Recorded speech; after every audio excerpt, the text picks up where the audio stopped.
Tere, mina olen Liia Siht, ma olen Rendini õigusjuht ja täna me räägime puuküürnikutest.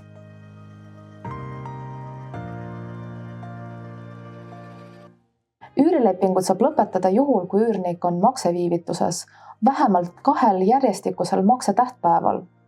Kui rääkida lihtsamalt ja praktika näitel, siis tavaliselt üüri ja kommunaale üürnikud peavad maksma kord kuus ning juhul, kui üürniku makseviivitus kestab juba 2 kuud, ehk siis 2 kuul õigel päeval üürnik ei ole oma makset sooritanud, see tähendab, et meil tekib alus lepingu lõpetamiseks.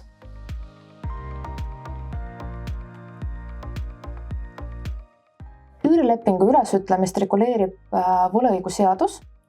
Paragrahv 316 näeb ette, et me peame andma üürnikule vähemalt 14-päevase tähtaega oma kohustuste täitmiseks. Samuti võlaõigusseaduse paragrahv 325 sätestab meile üürilepingu ülesütlemise avalduse vormistamise nõudeid.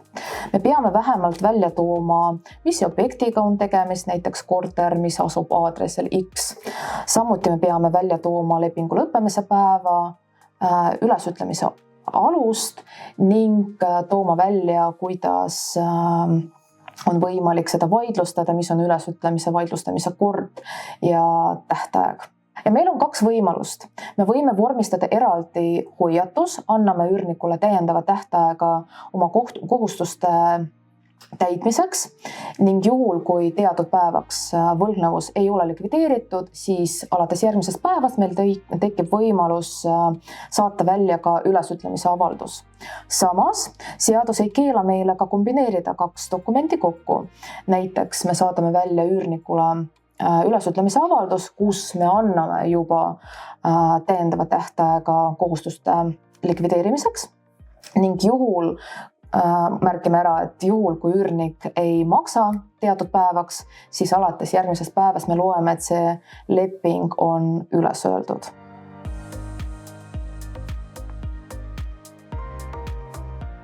Juhul, kui leping on lõppenud ning üürnik keeldub välja kolida, siis võib-olla me oleme sattunud puuküürniku otsa, aga ei pruugi olla.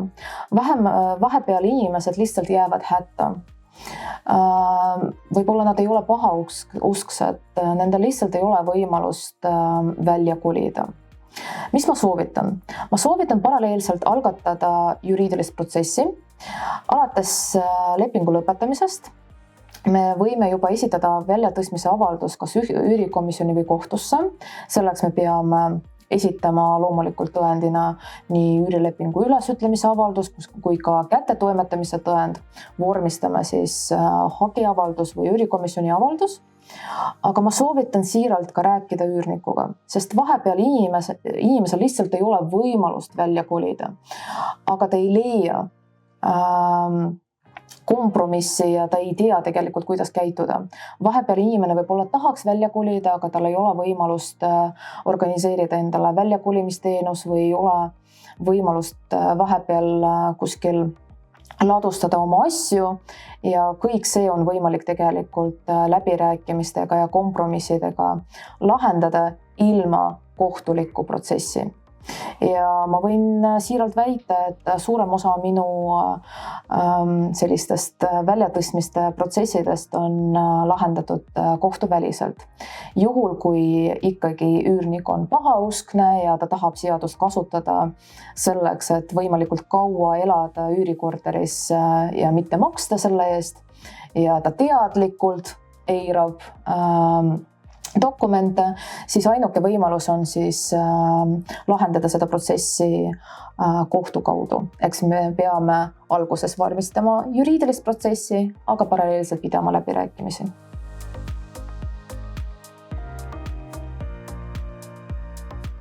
Loomulikult omakohut ei tohi korraldada. Juhul, kui üürileandja korraldab lukude vahetamist ja viskab üürniku asjad välja, siis tegelikult seda saab lugeda kui omavolliseks sissetungiks ja see on karistatav, seda reguleerib karistusseadustik ning juhul, kui üürileandja tõesti kõik kõiki neid tegevusi korraldab, siis üürnikul võib lausa tekkida juba rahaline kahjunõue juba üürileandja suhtes.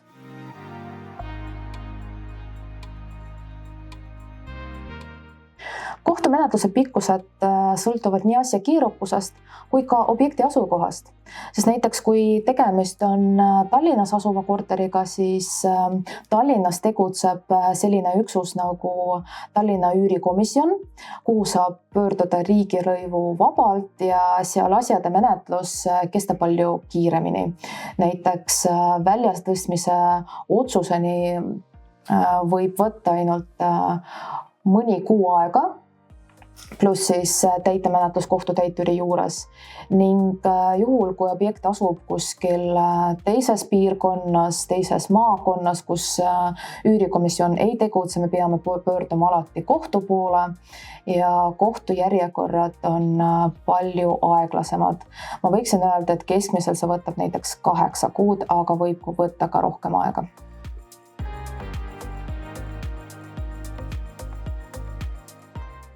Seadus ei sätesta, et üürilepingu lõpetamiseks alati peab üürnik olema makseviivituses just üürimaksetega.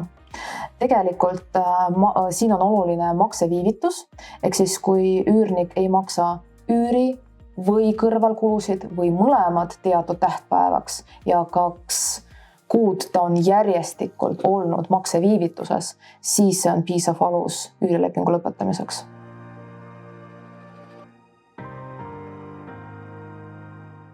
Kui väljatõstmist korraldab kohtutäitur, siis ka tema vastutab objekti tühjaks tegemise eest ja üürileandja ei pea sellest mõtlema. Juhul, kui üürnik on objekti hüljanud ning üürileandja tuleb sisse, avastab seal asju, tavaliselt üürnik ei jäta sinna midagi väärtuslikku. Tavaliselt sinna on jäetud lihtsalt prügiesemed ja üürileandja saaks neid utiliseerida.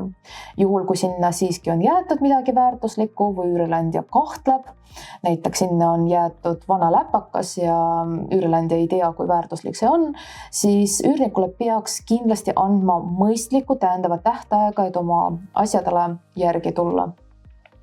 Samuti üürileandja peaks veenduma, et üürnik on tema teate kätte saanud ja ta teab, et juhul, kui teatud päevaks ta ei reageeri, siis need asjad kuuluvad utiliseerimisele.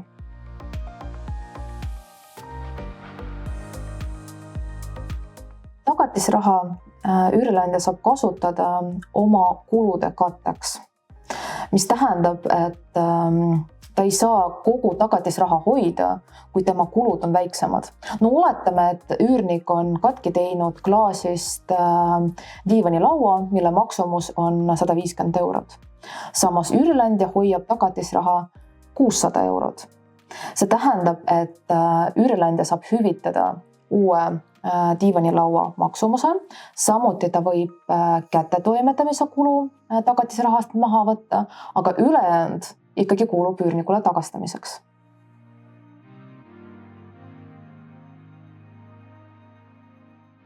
Rendin platvormil tagatisraha on asendatud üüri kommunaalkulude ja varakahju kaitsega ning puuküürniku korral Rendin kaitseb üürileandja huve ka kohtus.